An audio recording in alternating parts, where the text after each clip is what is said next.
సుమన్ టీవీలో మీ business promotions కోసం ఈ కింది నెంబర్ను సంప్రదించగలరు.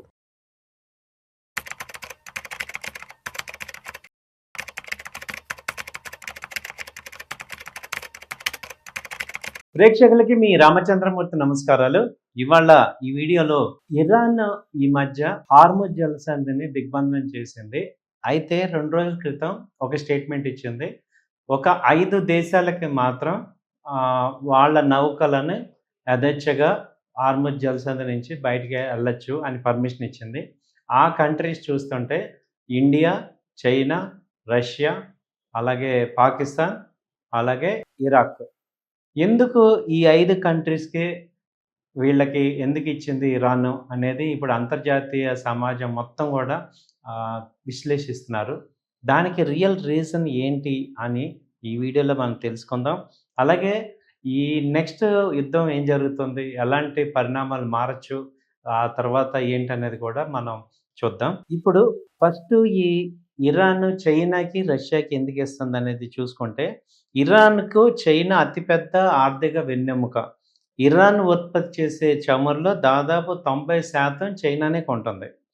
బదులుగా ఇరాన్ మార్కెట్ అంతా కూడా చైనా వస్తువులతో పాటు డిఫెన్స్ టెక్నాలజీని ఇరాన్ పొందుతుంది. అలాగే రష్యా విషయానికి వస్తే, అమెరికాకు వ్యతిరేకంగా ఇరాన్‌కు సాంకేతిక ఆయుధ సహకారాన్ని రష్యా అందిస్తుంది. ఉక్రెయిన్ యుద్ధంలో రష్యాకు వ్యతిరేకంగా అమెరికా నిలవడంతో దానికి ప్రతీకారంగా రష్యా నౌకలకు ఇరాన్ పచ్చజెండా ఊపింది. ఈ 2 దేశాలు ఐక్యరాజ్యసమితి భద్రతా మండలిలో ఇరాన్కు అండగా నిలుస్తున్నాయి. అలాగే భారత్, పాకిస్తాన్తో అవసరాలు. భారతదేశం నుంచి ఇరాన్కు అత్యవసర మందులు, ఇతర నిత్యావసరాలు ఎగుమతి చాలా కీలకం. యుద్ధ సమయంలో అంతర్గత కొరత రాకుండా ఉండేందుకు భారత్ సత్సంబంధాలు ఇరాన్కు అవసరం. మరోవైపు పాకిస్తాన్ ఇక్కడ ఒక దౌత్యవేత్త పాత్ర పోషిస్తుంది.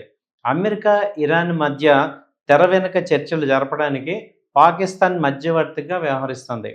పొరుగు దేశం కావడంతో పాటు ఈ దౌత్యపరమైన అవసరాల దృష్ట్యా పాకిస్తాన్ నౌకలను ఇరాన్ అనుమతిస్తుంది. అలాగే ఇప్పుడు ఇరాక్కి ప్రత్యేక పర్మిషన్ దేనికి అంటే, ఇరాక్ ముస్లిం షియా దేశాలతో పాటు ఇరాక్ షియా కంట్రీస్, అలాగే ఇరాక్ యొక్క విద్యుత్ వీటన్నిటి మీద కూడా ఇరాన్ నుంచే డిపెండ్ అయి ఉంది. అలాగే మతపరమైన వీళ్ళకి కనెక్షన్ ఉంది. కాబట్టి ఇరాక్, ఇరాన్ భౌగోళికంగా కూడా పక్కపక్క దేశాలు కాబట్టి వాటికి అనుమతిస్తున్నారు.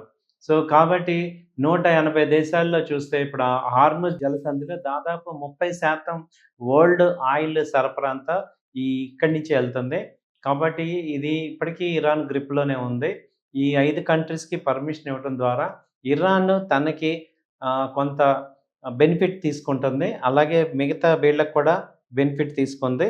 సో ఇప్పుడు చూస్తే ఈ 5 కంట్రీస్‌కే ఎందుకు స్పెషల్‌గా ఇచ్చారనడానికి ఇరాన్ పాయింట్ ఆఫ్ వ్యూలో చాలా వ్యూహాత్మకమైన అడుగులైతే కనపడుతున్నాయి. సో కాబట్టి ఇప్పుడు ప్రెజెంట్ మనమున్న పరిస్థితుల్లో మనకి పెట్రోల్ మీద చాలా డిపెండ్ అయి ఉన్న కంట్రీ కాబట్టి ఇప్పుడు ఇరాన్ మనకి ఆంక్షలు వేయకుండా మనకి ఈ హార్ముజ్ జలసంధిలో నౌకలు పంపించడం అనేది ఒక చాలా గొప్ప విజయం లాగా భావించవచ్చు మనం.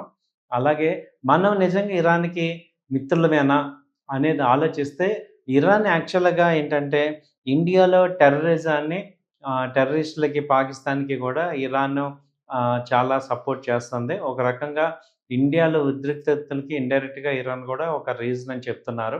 అయితే ఇప్పుడున్న పరిస్థితుల్లో మన ఇండియాలో ఎగుమతులు ఇవన్నీ కూడా ఇంపార్టెంట్ కాబట్టి అటు ఇరాన్ భౌగోళికంగా ఒక వ్యూహాత్మకంగా ఇండియాతో నెగోషియేషన్ చేస్తుంది.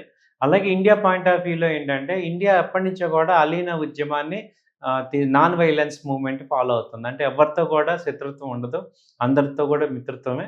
అలాగే ఇరాన్‌కి సంబంధించి ఇరాన్‌తో కూడా ఎక్కడ కూడా శత్రుత్వం లేదు. అందుకే ఇది జరిగినా శాంతిగా, ఓర్పుగా ఉంటున్నారు ఇండియన్ గవర్నమెంట్. దానివల్ల బెనిఫిట్ అనేది ఇండియాకి వచ్చింది.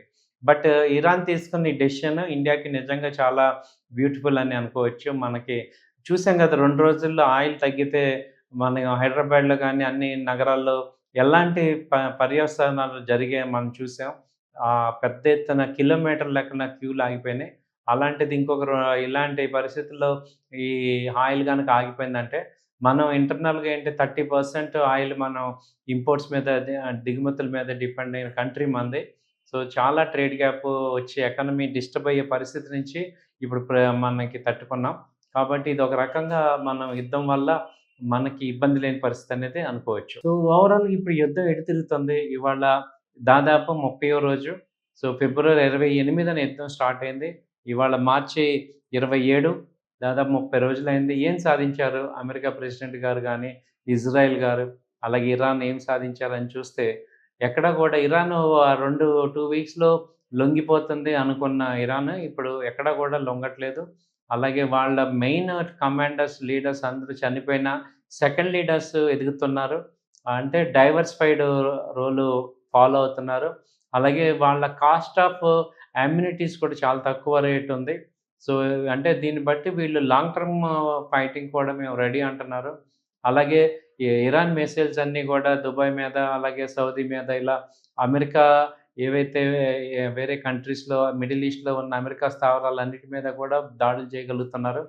అలాగే ఇవన్నీ కూడా పోరైతే ఏమి అంత తొందరగా లొంగేటట్టయితే కనపడట్లేదు. సో, ఎలా జరుగుతుంది ఏంటనేది నెక్స్ట్ వీక్ కూడా కంటిన్యూ అయితే వార్ అయితే కంటిన్యూ అయ్యేటట్టే ఉంది. కాబట్టి మనందరం కూడా ఒక అలర్ట్‌గా ఉండాల్సిన టైం అని అంటున్నాం. థాంక్ యూ అండి. నమస్తే.